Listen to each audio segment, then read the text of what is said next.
ಅರೆ ಇದೇನಿದು? ಜಗನ್ನಾಥ ದೇವರ ಒಡವೆಗಳು ಕಳ್ಳತನವಾಗಿವೆ. ಬೆಳಗ್ಗೆ ಆಗುತ್ತಲೇ ದೇವಸ್ಥಾನದಲ್ಲಿ ಗದ್ದಲ ಶುರುವಾಯಿತು. ತಕ್ಷಣವೇ ದೇವಸ್ಥಾನದ ಕ್ಯಾಮೆರಾಗಳನ್ನು ಪರಿಶೀಲಿಸಲಾಯಿತು. ಇಡೀ ರಾತ್ರಿಯ ರೆಕಾರ್ಡಿಂಗ್ ನೋಡಲಾಯಿತು.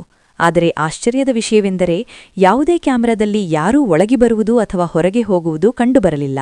ಪುರಿಯ ಆ ಹಳೆಯ ದೇವಸ್ಥಾನದಲ್ಲಿ ಒಬ್ಬ ಹುಡುಗ ವಾಸವಾಗಿದ್ದ. ಹೊರಗಿನವರು ನೋಡಿದರೆ ದೇವಸ್ಥಾನದಲ್ಲಿ ಮಗು ಹೇಗೆ ವಾಸಿಸಲು ಸಾಧ್ಯ ಎಂದು ಯೋಚಿಸುತ್ತಿದ್ದರು. ಆದರೆ ಪ್ರತಿದಿನ ಅಲ್ಲಿಗೆ ಬರುವವರಿಗೆ ಆ ಮಗು ದೇವಸ್ಥಾನದ ಒಂದು ಭಾಗವೆಂದು ತಿಳಿದಿತ್ತು. ಕಾಗದ ಪತ್ರಗಳಲ್ಲಿ ಅವನಿಗೆ ಯಾವುದೇ ಹೆಸರಿರಲಿಲ್ಲ. ಅಮ್ಮ ಇಲ್ಲ, ಅಪ್ಪ ಇಲ್ಲ, ಯಾವುದೇ ಗುರುತಿರಲಿಲ್ಲ. ಜನರು ಅವನನ್ನು ಕೇವಲ ಮಗು ಎಂದು ಕರೆಯುತ್ತಿದ್ದರು. ಮಗುನ ವಯಸ್ಸು 8 ಅಥವಾ 9 ವರ್ಷ ಇರಬಹುದು. ಹರಿದ ಬಟ್ಟೆ, ಬರಿಗಾಲು ಮತ್ತು ಕಣ್ಣುಗಳಲ್ಲಿ ಒಂದು ವಿಚಿತ್ರವಾದ ಶಾಂತಿ. ಅವನು ದೇವಸ್ಥಾನದಲ್ಲೇ ಮಲಗುತ್ತಿದ್ದ, ಅಲ್ಲೇ ಹಸಿದಿರುತ್ತಿದ್ದ ಮತ್ತು ಅಲ್ಲೇ ನಗುತ್ತಿದ್ದ. ಯಾರಾದರೂ ನಿನ್ನ ಮನೆಯಲ್ಲಿದೆ ಎಂದು ಕೇಳಿದರೆ ಅವನು ಯೋಚಿಸದೆ ನೇರವಾಗಿ ಜಗನ್ನಾಥನ ಮೂರ್ತಿಯ ಕರೆಗೆ ನೋಡಿ, ಇಲ್ಲೇ ಜಗನ್ನಾಥಜಿ ಎಲ್ಲಿ ಇರುತ್ತಾರೋ ಅಲ್ಲೇ ಎನ್ನುತ್ತಿದ್ದ. ಜನರು ಇದನ್ನು ಮಕ್ಕಳ ಮುಗ್ಧತೆ ಎಂದುಕೊಳ್ಳುತ್ತಿದ್ದರು. ಆದರೆ ಮಗು ತಮಾಷೆ ಮಾಡುತ್ತಿರಲಿಲ್ಲ. ಮಗು ಜಗನ್ನಾಥನನ್ನು ದೇವರಂತಲ್ಲ, ತನ್ನ ಆತ್ಮೀಯ ಗೆಳೆಯನಂತೆ ಭಾವಿಸುತ್ತಿದ್ದ. ಪ್ರತಿದಿನ ಬೆಳಗ್ಗೆ ಮೂರ್ತಿಯ ಮುಂದೆ ಕುಳಿತು ಮಾತನಾಡುತ್ತಿದ್ದ. ಇವತ್ತು ತಡವಾಯಿತು ಗೆಳೆಯ, ಪೂಜಾರಿ ಅಂಕಲ್ ಇನ್ನೂ ಕಸ ಗುಡಿಸಿಲ್ಲ. ಕೆಲವೊಮ್ಮೆ ದೂರು ನೀಡುತ್ತಿದ್ದ, ನಿನ್ನೆ ನೀನು ಕನಸನ್ನು ಏಕೆ ಕಳುಹಿಸಲಿಲ್ಲ? ಇನ್ನು ಕೆಲವೊಮ್ಮೆ ಮುನಿಸಿಕೊಳ್ಳುತ್ತಿದ್ದ, ಇವತ್ತು ಕಿಚಡಿ ಸಿಗದಿದ್ದರೆ ನಾನು ನಿನ್ನ ಜೊತೆ ಮಾತನಾಡಲ್ಲ. ಅಚ್ಚರಿಯ ವಿಷಯವೆಂದರೆ ಮಗುನ ಮಾತುಗಳು ಎಂದಿಗೂ ಸುಳ್ಳಾಗುತ್ತಿರಲಿಲ್ಲ. ಒಂದು ದಿನ ಮಧ್ಯಾಹ್ನದ ಆರತಿಯ ನಂತರ ದೇವಸ್ಥಾನಕ್ಕೆ ಒಬ್ಬ ಮಹಿಳೆ ಬಂದಳು. ಅವಳ ಬಟ್ಟೆ ಹರಿದಿತ್ತು, ಕಣ್ಣುಗಳು ಬಾತಿದ್ದವು ಮತ್ತು ಧ್ವನಿ ನಡುಗುತ್ತಿತ್ತು. ಅವಳು ದೇವರ ಮುಂದೆ ಬಿದ್ದು ಅಳುತ್ತಾ ಹೇಳಿದಳು, ನನ್ನ ಮಗನನ್ನು ಉಳಿಸಿಕೊಡು, ಅವನು ಆಸ್ಪತ್ರೆಯಲ್ಲಿದ್ದಾನೆ. ಹಣವಿಲ್ಲದೆ ಚಿಕಿತ್ಸೆಯಾಗಲ್ಲ ಎಂದು ವೈದ್ಯರು ಹೇಳುತ್ತಿದ್ದಾರೆ. ದೇವಸ್ಥಾನದಲ್ಲಿ ನಿಂತಿದ್ದವರು ಎಲ್ಲವನ್ನೂ ದೇವರಿಗೆ ಬಿಡು, ಒಳ್ಳೆಯದಾಗುತ್ತದೆ ಎಂದರೆ ಹೊರತು ಯಾರೂ ಮುಂದೆ ಬರಲಿಲ್ಲ. ಮಗು ಇದೆಲ್ಲವನ್ನೂ ನೋಡುತ್ತಿದ್ದ. ಅವನು ಮೆಲ್ಲನೆ ಆ ಮಹಿಳೆಯ ಬಳಿ ಹೋಗಿ ಕೇಳಿದ, ಆಂಟಿ, ನಿಮ್ಮ ಮಗು ಎಷ್ಟು ಚಿಕ್ಕವನು? ಆಕೆ ಅಳುತ್ತಾ ನಿನ್ನಷ್ಟೇ ಎಂದಳು. ಮಗು ಸುಮ್ಮನಾದ. ಆ ರಾತ್ರಿ ದೇವಸ್ಥಾನ ಮುಚ್ಚಿದ ಮೇಲೆ ಮಗು ಒಬ್ಬನೇ ದೇವರ ಮುಂದೆ ಕುಳಿತಿದ್ದ. ಬಹಳ ಹೊತ್ತಿನವರೆಗೆ ಏನೂ ಮಾತನಾಡದೆ ನಂತರ ಮೆಲ್ಲನೆ ಕೇಳಿದ, ಗೆಳೆಯ, ಆ ಮಗು ಸತ್ತು ಹೋಗುತ್ತದೆಯೇ? ಮೂರ್ತಿ ಮೌನವಾಗಿತ್ತು. ಮಗುನ ಕಣ್ಣುಗಳು ತುಂಬಿ ಬಂದವು. ಅವನು ಹೇಳಿದ, ಅವನಿಗೆ ಅಮ್ಮ ಇದ್ದಾಳೆ ಅಂದ ಮೇಲೆ ಅವನನ್ನು ಏಕೆ ಕರೆದುಕೊಂಡು ಹೋಗುತ್ತೀಯಾ? ಅದೇ ಕ್ಷಣದಲ್ಲಿ ಯಾರೋ ಪಕ್ಕದಲ್ಲೇ ನಿಂತು ಹೇಳಿದಂತಾಯಿತು, ನನ್ನ ಮುತ್ತಿನ ಹಾರವನ್ನು ತೆಗೆದುಕೊಂಡು ಹೋಗು. ಮಗು ಗಾಬರಿಯಾದ. ಮೂರ್ತಿಯ ಕಡೆಗೆ ನೋಡಿ ಕೇಳಿದ, ನಿಜವಾಗಿಯೂ ನೀನು ಕೋಪ ಮಾಡಿಕೊಳ್ಳುವುದಿಲ್ಲ ತಾನೆ? ಯಾವುದೇ ಉತ್ತರ ಬರಲಿಲ್ಲ. ಆದರೆ ಮಗುನ ದೃಷ್ಟಿ ಹಾರದ ಮೇಲೆ ನೆಟ್ಟಿತು.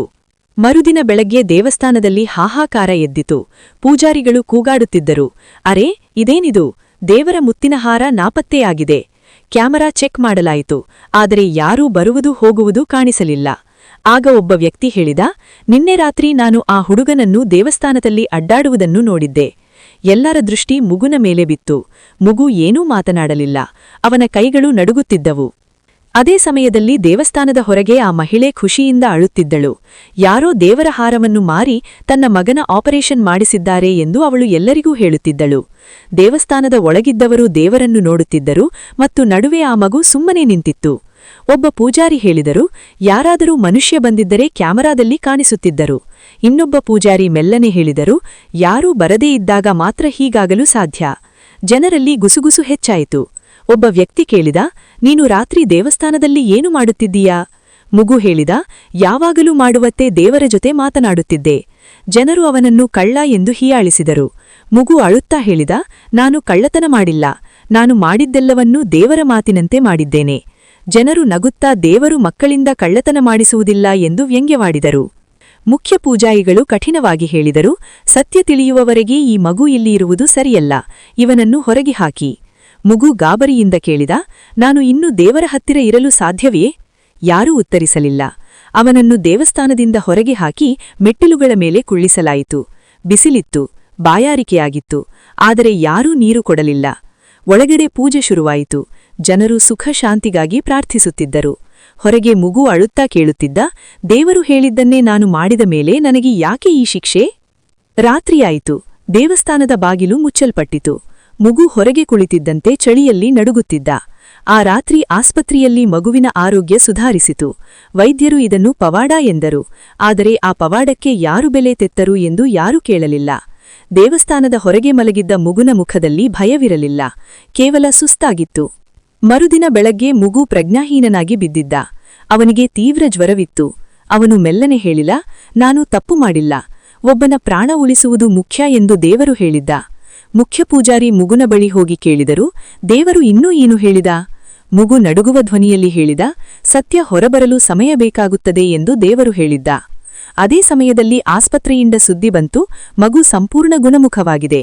ಆದರೆ ದೇವಸ್ಥಾನದ ಸಮಿತಿಯವರು ಮಗುನ ಚಿಕಿತ್ಸೆಗೆ ಅವಕಾಶ ನೀಡದೆ ಸತ್ಯದ ಬಗ್ಗೆ ವಾದಿಸುತ್ತಿದ್ದರು. ಮಗು ಹೇಳಿದ, ನಾನು ಸತ್ತರೂ ಸರಿಯೇ, ನಾನು ಮಾಡಿದ್ದು ಸರಿ ಕೆಲಸ. ಮಗುನ ಸ್ಥಿತಿ ಹದಗೆಡಿಸಿತು. ಆಂಬ್ಯುಲೆನ್ಸ್ ಬರುವಷ್ಟರಲ್ಲೇ ತರವಾಗಿತ್ತು. ಆಸ್ಪತ್ರೆಯಿಂದ ಬಂದ ಸುದ್ದಿ, ಮಗು ಈಗ ಇಲ್ಲ. ದೇವಸ್ಥಾನದಲ್ಲಿ ಶ್ಮಶಾನ ಮೌನ ಆವರಿಸಿತು. ಮುಖ್ಯ ಪೂಜಾರಿ ದೇವರ ಮೂರ್ತಿಯನ್ನು ನೋಡಿ ಕಣ್ಣೀರು ಹಾಕಿದರು, ನಾವು ಬಹಳ ತಡ ಮಾಡಿದೆವು. ಮರುದಿನ ಪೂಜಾರಿಗೆ ಒಂದು ಸಂಘಪೊಟ್ಟಣ ಸಿಕ್ಕಿತು. ಅದರಲ್ಲಿ ಮಗು ಬರೆದ ಚೀಟಿಯಿತ್ತು.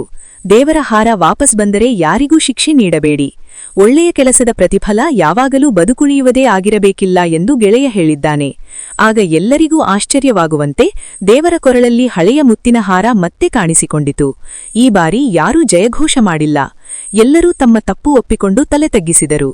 ಈ ಕಥೆಯ ನೀತಿ, ಅನೇಕ ಬಾರಿ ಮಕ್ಕಳು ಏನಾದರೂ ಮಾಡಿದಾಗ ಪೋಷಕರು ಅಥವಾ ಸಮಾಜ ತಕ್ಷಣವೇ ಕೋಪಗೊಳ್ಳುತ್ತಾರೆ. ಆದರೆ ಪ್ರತಿ ಕಥೆಗೂ ಎರಡು ಮುಖಗಳಿರುತ್ತವೆ. ನಿರ್ಧಾರ ತೆಗೆದುಕೊಳ್ಳುವ ಮೊದಲು ಪರಿಸ್ಥಿತಿಯನ್ನು ಅರ್ಥ ಮಾಡಿಕೊಳ್ಳುವುದು ಮತ್ತು ಪ್ರೀತಿಯಿಂದ ಸಂವಹಿಸುವುದು ಅಗತ್ಯ. ನಿಮ್ಮ ಈ ಕಥೆ ಇಷ್ಟವಾದಲ್ಲಿ ಕಮೆಂಟ್ನಲ್ಲಿ ಜೈ ಜಗನ್ನಾಥ್ ಎಂದು ಬರೆಯಿರಿ.